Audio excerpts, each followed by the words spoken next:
오늘은 창세기 강의 8번째 시간인데요. 제목이 예수, 사람이 되신 하나님입니다.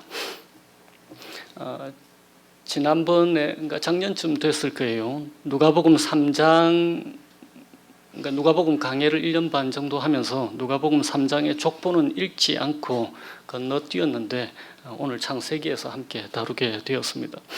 오늘 말씀은 두 가지 질문에 답하게 될 건데요.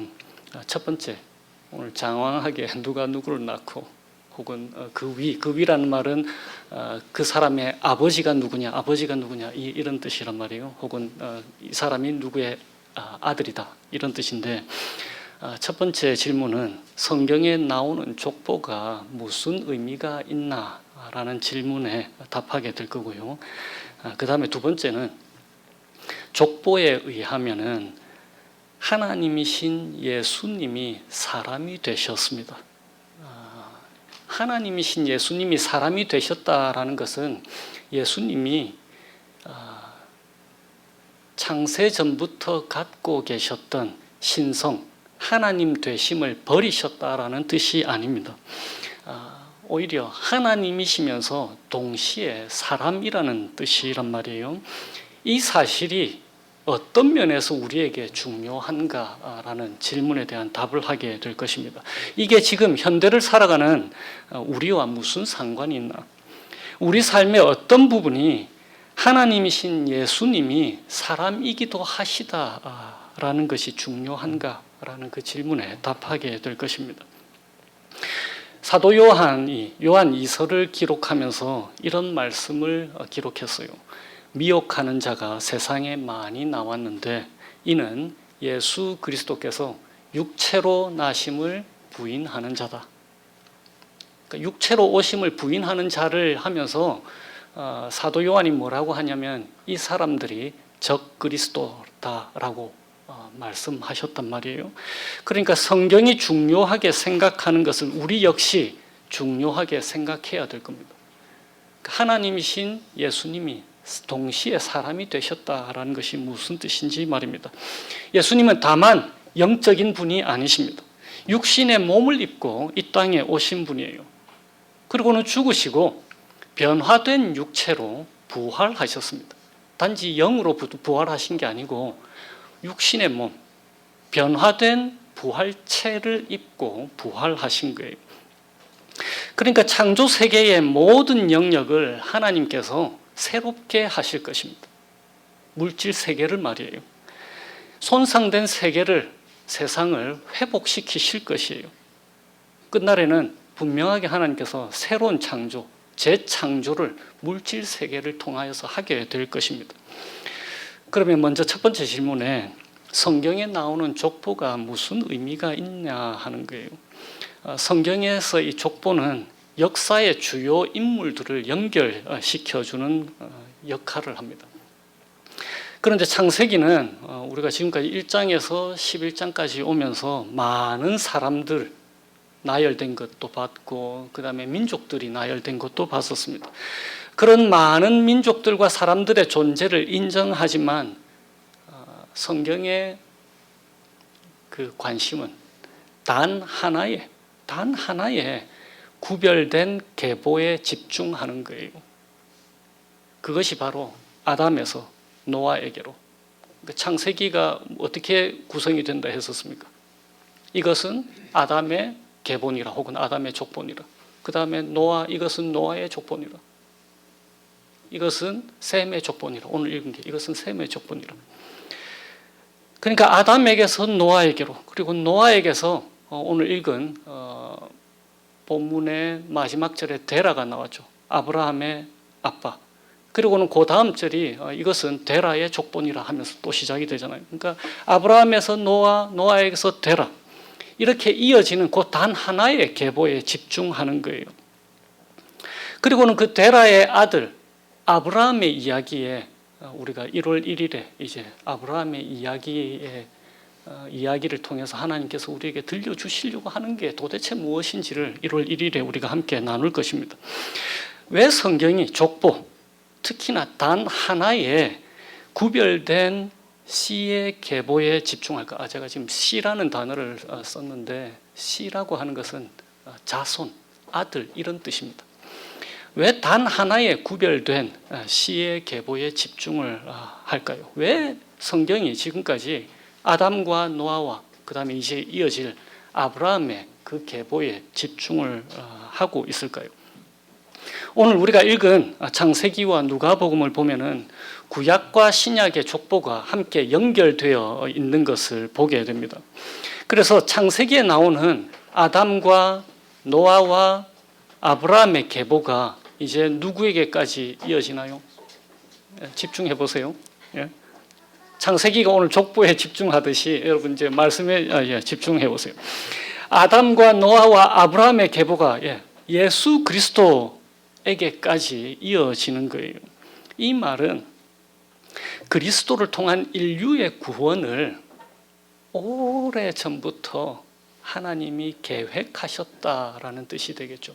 그렇지 않고서야 그 족보를 구약과 신약 그 사이를 이어줄 이유가 없지 않습니까? 그리고 역사를 통해서 약속을 반드시 성취하신다라는 것을 보여주는 거예요. 우리가 누가복음에서 나눴듯이 누가복음 1장에 이렇게 기록되어 있잖아요. 우리 조상들에게 말씀하신 대로, 우리 조상에게 말씀하신 대로 아브라함을 통하여서 구원의 씨를 우리에게 주셨다라고 말씀하셨단 말이에요. 창세기 1장부터 우리는 11장까지 하나님께서 천지를 얼마나 아름답게 창조해 오셨는지, 창조하셨는지, 그리고 그 창조 안에 담겨져 있는 의미가 무엇인지를 우리가 함께 나누었습니다. 하나님은 세상을 천지 만물, 인간을 다 창조하시고 이렇게 말씀하셨잖아요. 보기에 심히 좋았더라. 우리들 보기에 심히 좋았다라는 게 아니에요. 하나님 보시기에 심히 좋았단 말이에요. 이것이 얼마나 좋았겠습니까? 모든 것을 아시고 모든 것을 하실 수 있는 분이 보시기에 심히 좋았다라고 하시는 거예요. 우리가 보기에 좋았다는 게 아니고, 저희 집에 강아지 니모는 땅에 떨어진 과자 부스러기만 봐도 심히 좋아라 해요. 심히 좋아라 해요. 그런데 우리가 보기에 심히 좋았던 게 아니라니까요. 하나님이 보시기에 심히 좋았던 이 창조 세계가 얼마나 아름다웠겠습니까? 이 땅에 온전히 임할 하나님의 나라는 그만큼 좋은 거예요. 하나님 보시기에 심히 좋은 나라일 거란 말이에요. 그러니까 상상도 할 수 없을 만큼 좋은 나라가 바로 우리가 들어가게 될 혹은 이 땅에 임할 하나님의 나라인 것입니다. 그런데 그렇게 좋은 세상을 하나님께서 만드셨는데 우리 모든 인간이 한 것이 무엇이라고 했습니까? 우리 모든 인간이 한 것이 그 하나님께 불순종하고 반역했잖아요. 그것이 지금 창세기 1장에서 11장까지의 이야기였습니다. 아담이 그랬고 에녹과 노아 시대의 사람들이 그랬습니다. 그리고 노아의 후손들이 그랬어요. 바벨탑을 지었으니까. 지난주에 우리가 했던 거. 그렇게 말씀드리면은 또 지난주 말씀을 깜빡하신 분들은 그래도 에녹과 노아는 의롭게 살았잖아요 하실 분이 있을 텐데 그렇지 않다고 말씀드렸잖아요. 그들이 하나님의 은혜를 얻은 것은 그들의 행위가 완전해서가 아니고 믿음으로 살아서였다라고 말씀드렸습니다. 하나님이 주신 믿음으로 살았기 때문에. 그러니까 모든 인간들이, 에녹과 노아를 포함해서 모든 인간들이 불순종과 반역을 하나님을 대항하여서 한 거예요. 우리 개혁주의 신앙 고백서 하이델베르그 요리문답 10번이 이렇게 기록하고 있습니다. 하나님께서는 이제 질문이 되는 거예요. 모든 인간이 하나님을 향하여서 불순종과 반역, 우리를 포함해서 말이에요. 다 했는데 그거에 대해서 이렇게 질문합니다. 하나님께서는 그러한 불순종과 반역이 처벌되지 않고 지나가도록 허락하십니까? 아니라는 거예요. 결코 그렇지 않습니다. 노아의 홍수를 보세요. 하나님이 심판하셨잖아요. 그리고 바벨탑 보세요. 하나님이 심판하셨잖아요. 하나님께서는 우리가 개인적으로 짓는 죄들뿐만 아니고 태어날 때부터 지니는 죄에 대해서도 무섭게 진노하시는 분이시라고 하이델베르그 요리문답이 얘기하고 있는 거예요. 왜냐하면 의로우신 재판관이시기 때문에 우리 하나님이 그분은 정의로 충만한 분이신 거예요. 그래서 하나님은 지금부터 영원까지 죄를 처벌하실 것입니다. 하나님께서 다음과 같이 선언하셨습니다. 율법에 기록된 모든 말씀을 지켜 행하지 아니하는 자는 저주를 받을지어다. 하나님의 심판을 받을 거예요. 그런데 하나님은 그분의 정의는 또한 사랑으로 충만한 정의이잖아요. 그분은 또한 자비로우신 분이란 말이에요. 그런데 이제 여기에서 난점이 생기는 거예요. 하나님이 그 정의로운 심판에 따라서 우리를 영원히 처벌하신다면 거기에 살아남을 자가 단 하나도 없잖아요. 어떻게 하면 이 형벌을 피해서 다시 하나님의 사랑, 창세 때에 우리를 위해서 계획하셨던 그 완전한 사랑의 관계를 회복할 수가 있겠습니까? 우리가 어떻게 다시 하나님의 사랑을 받을 수 있겠냐는 거예요. 그런데 우리는 우리 스스로 죄값을 치를 능력이 없는 거예요. 사실 우리는 날마다 우리는 사실 죄를 더하고 있을 뿐이잖아요. 그래서 우리 중 어느 누구도 우리 스스로 처벌을 감당할 수도 없고 하나님 앞에서 의롭다고 할 사람도 없을 뿐만 아니라 다른 사람에 대해서 대신 죄값을 받아줄 사람도 아무도 없는 거예요. 그래서 우리에게 어떠한 한 중보자가 필요한 것입니다. 어떠한 중보자인가? 어떠한 구주이셔야 하는가? 바로 그는 참 사람이면서 진실로 의로우셔야 되고 우리처럼 죄인이 아니셔야 되고 모든 피조물보다 큰 능력을 소유해서 하나님의 심판을 감당할 수 있는 분이어야 한다는 거예요. 하나님의 공의가 죄를 반드시 처벌하는 것을 요구합니다. 그런데 죄인은 그 값을 치를 능력이 없는 거예요. 그런데 동시에 그 중보자는 의로울 뿐만 아니라 참 하나님이어야 되는 거예요. 왜냐하면 그의 신적인 능력으로 사람에게 향하신 하나님의 심판을 견디어내야 되기 때문에 그런 것입니다. 그러면 그 중보자, 곧 참 하나님이시면서 사람이신 분이 누구냐 하는 거예요. 진실로 의로우신 하나님이시면서 동시에 사람이신 분이 누구시냐는 거예요. 그분이 바로 그리스도, 우리 주 예수님이시라는 겁니다. 그래서 그분이 예수, 사람이 되신 하나님이십니다. 우리는 창세기 11장까지 오면서 우리 스스로 우리가 어떠한 존재인지를 깨달았습니다. 우리는 우리가 어쩔 수 없는 연약한 존재들입니다. 하나님을 향하여서 끊임없이 반역하고 불순종하는 존재인 거예요. 우리 힘으로는 이 인간이라고 하는 타락한 굴레에서 벗어날 길이 없는 거예요. 영원한 죽음 외에는. 오직 예수 그리스도에 대한 믿음을 통해서만 가능하다라고 하는 것이 창세기의 메시지였습니다. 비록 우리 양심은 이렇게 얘기할 거예요.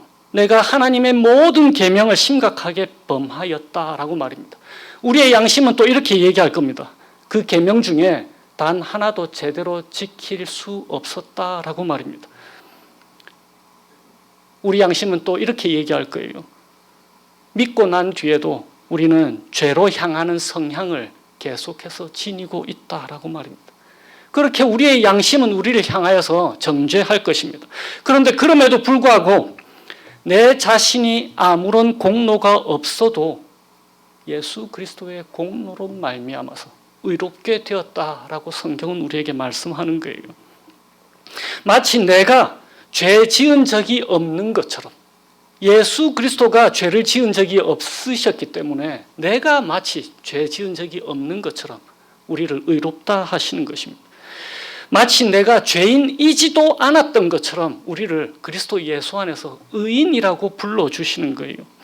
그래서 그리스도께서 인간으로 오셔서 나 대신에 인간인 내가 마땅히 순종해야 될 것, 인간이신 그분이 대신 순종하심으로써 우리에게 하나님께서 뭐라고 하시냐면 순종한 사람이다라고 말씀해 주시는 것입니다. 그래서 우리 주 예수 그리스도의 이름이 무엇입니까? 예수의 뜻이 무엇입니까? 자기 백성을 저희 죄에서 구원할 자. 마태복음이 그렇게 선언하는 거잖아요.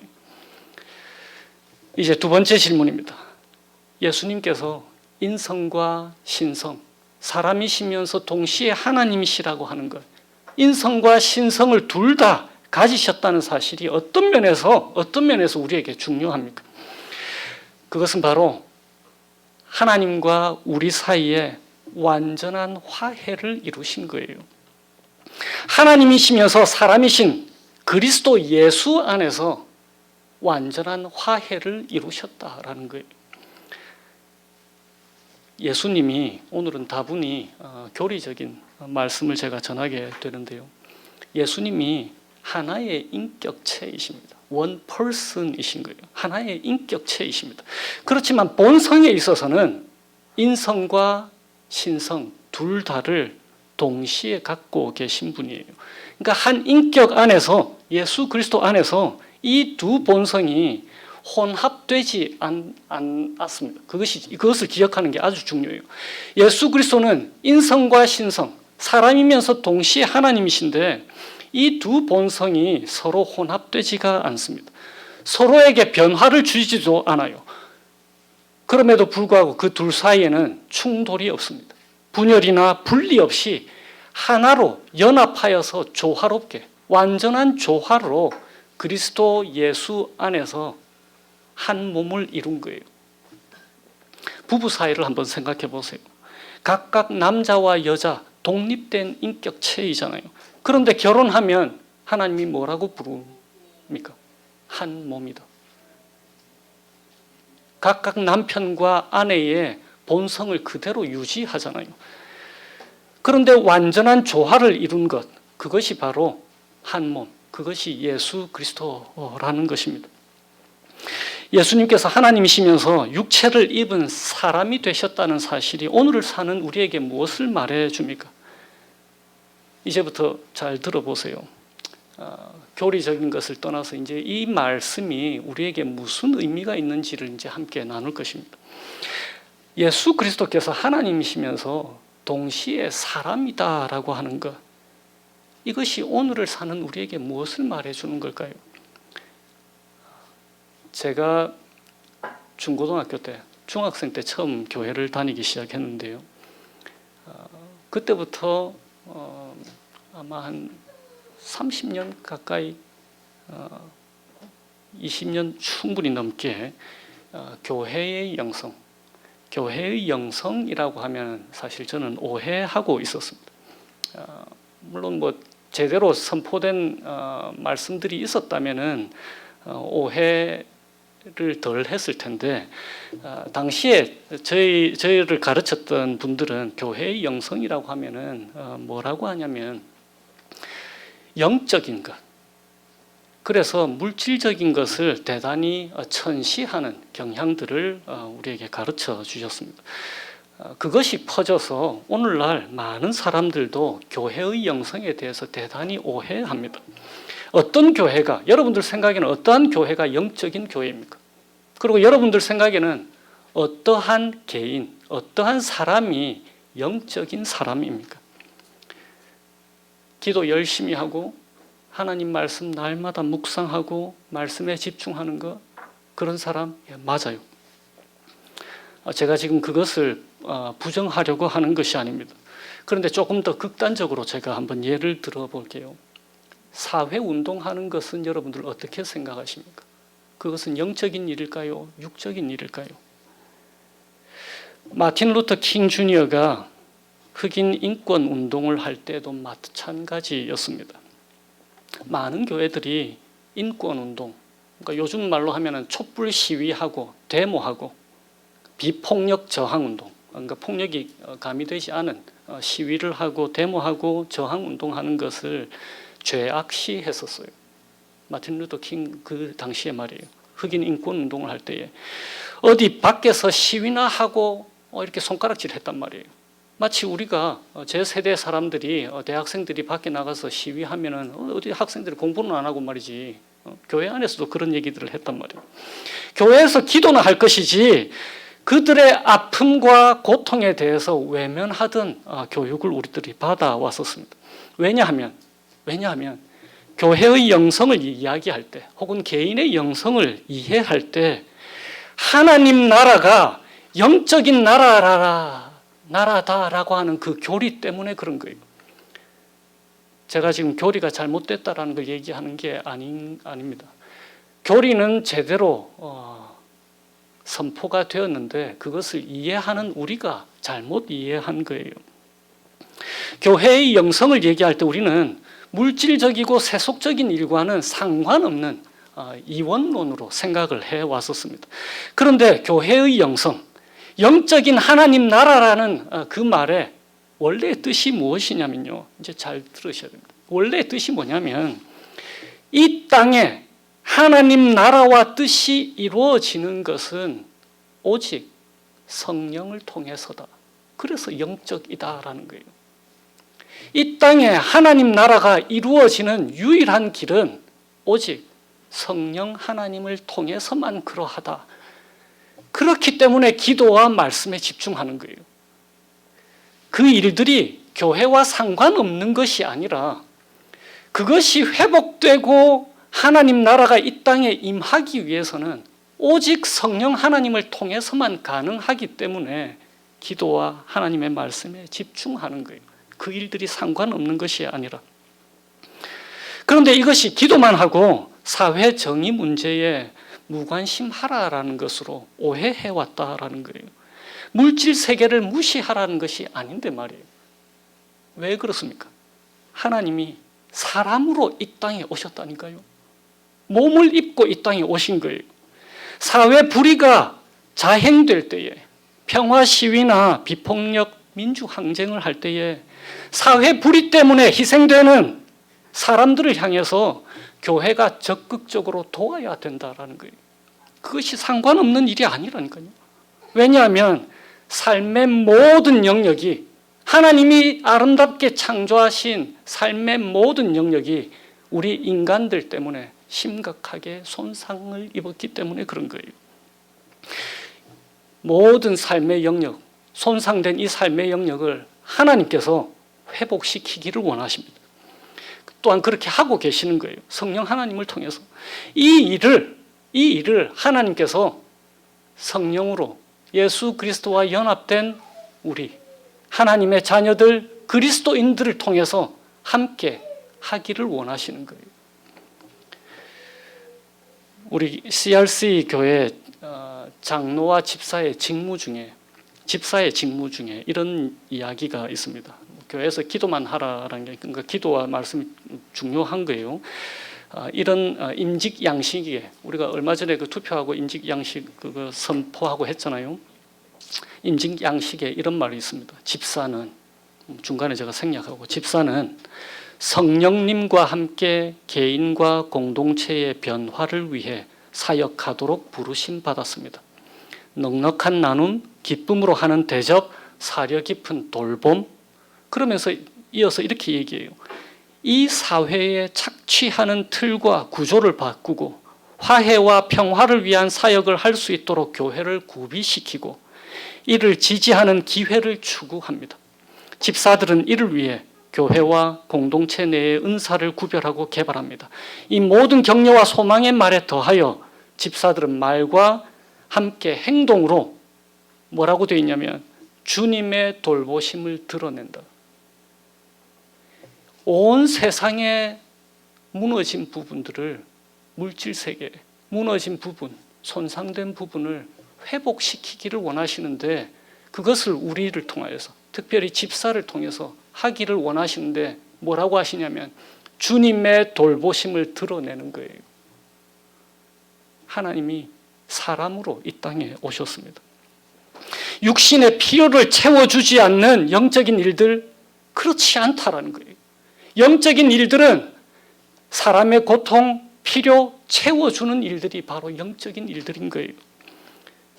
그래서 로마서 12장에 이렇게 되어 있잖아요. 너희 몸을 하나님이 기뻐하시는 거룩한 산 제물로 드려라. 이것이 하나님이 원하시는 영적 예배다라고 하시면서 영적 예배와 우리가 드릴 몸을 연결시키는 거예요. 우리는 오늘 창세기와 누가복음을 함께 읽었습니다. 우리는 지난 1년 반에 걸쳐서 누가복음을 함께 나누었습니다. 누가복음 4장을 할 때 제가 이런 말씀을 함께 나누었습니다. 누가복음에 나오는 그 그림은 사탄의 나라를 공략하는 하나님 나라의 그림에 가깝다라고 말입니다. 누가복음 곳곳에서 우리는 사탄의 왕국에 들어가는 인간 예수 그리스도를 보게 됩니다.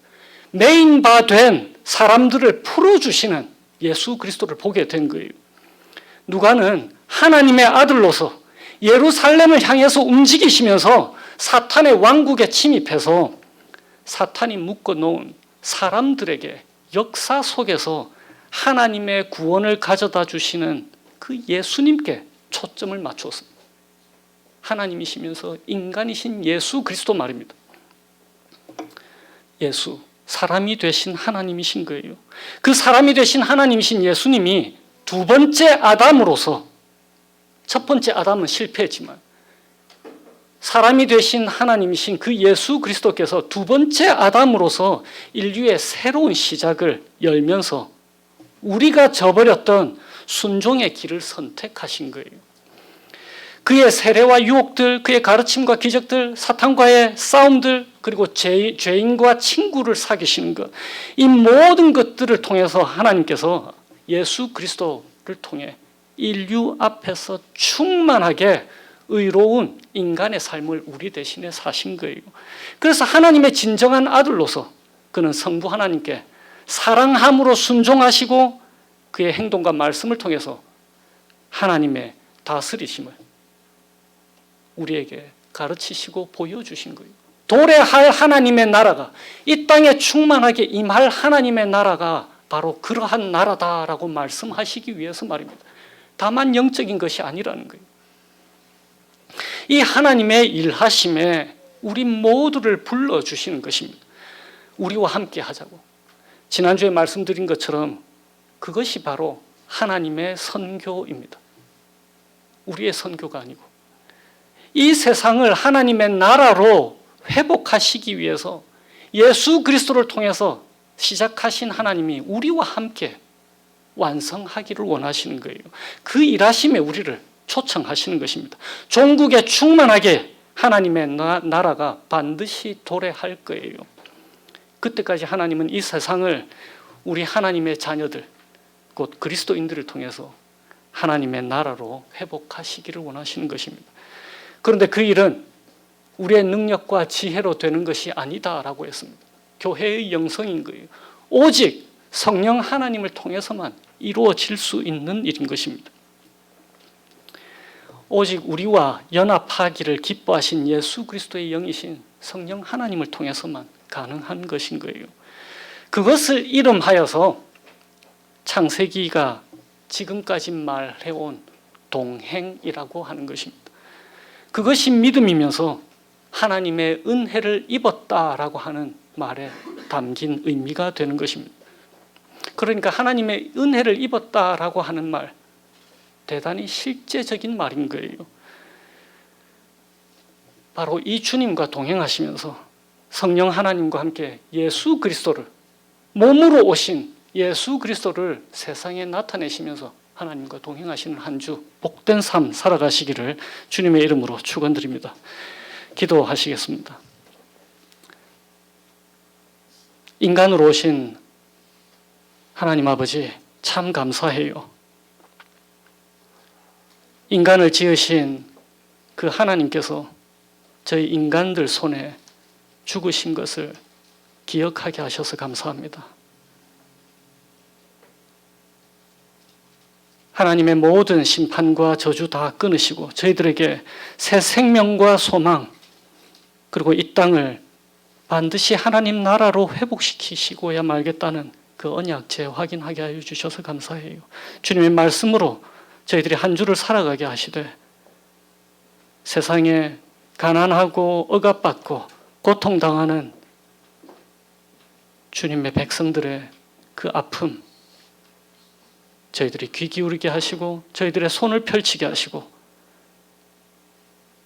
저희들의 발이 저들에게 찾아갈 수 있도록 인도하여 주시기를 예수님의 이름으로 기도합니다.